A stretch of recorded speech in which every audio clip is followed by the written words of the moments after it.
ہونا. ایک صاحب دل نے بڑی پیاری ترجمانی کی تھی. آندا ہے وچ جنتاں دے عجب نظارے ہونگے, وچ جنتاں دے عجب نظارے ہونگے, او دی رحمتاں دے چل دے فوارے ہونگے. وچ جنتاں دے عجب ربا جی میں ایتھے حال کٹھیاں کیتا ہی ایویں جنت چ کٹھیاں. وچ جنتاں دے عجب نظارے ہونگے, او دی رحمتاں دے چل دے فوارے ہونگے. پجی ہوئی مچھی دی مہمانی ہوے گی, پجی ہوئی مچھی دی مہمانی ہوے گی, سدا رہن والی جوانی ہوے گی. ذائقے مچھی دے لذیذ تے کرارے ہونگے, ذائقے مچھی دے لذیذ تے کرارے ہونگے. وچ جنتاں دے عجب نظارے ہونگے. نبی پاک دی حدیث پاک دا ترجمہ داڑھی مچ کولو شکل بے نیاز ہوے گی.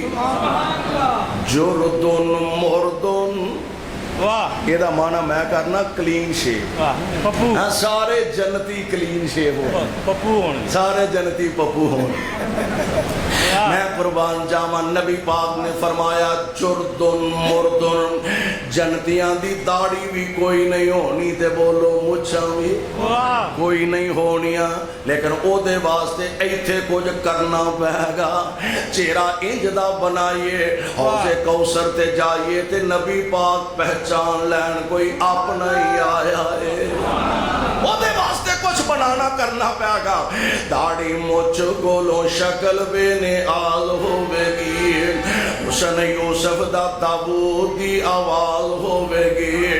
32 سالاں دے جوان اوتھے سارے ہونگے. وچ جنتاں دے عجب نظارے ہونگے. نبی علیہ السلام فرماندے نے ہر جنتی دا قد بابا جی آدم جنہ, اور ہر جنتی دا حسن جناب یوسف جنہ. حضرت یوسف علیہ السلام دے حسن آج تک لوگ مثالاں دے دیں, بلکہ نبی علیہ السلام نے فرمایا میں جدو معراج تے گیا نا اور نبیاں نال بھی ملاقاتاں ہوئیاں, حضرت یوسف علیہ السلام نال بھی ملاقات ہوئی تے او بڑے ہی سونے سن.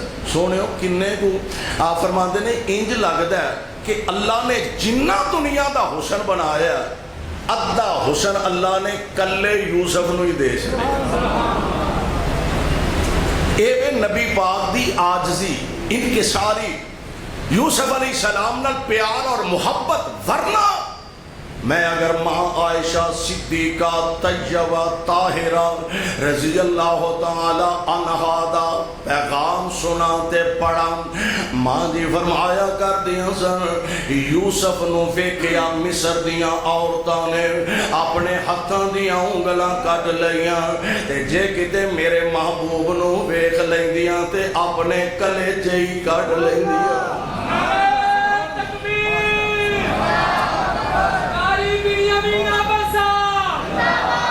ہاں جی میں اپنی گل میں اختتام دی طرف لے جاواں.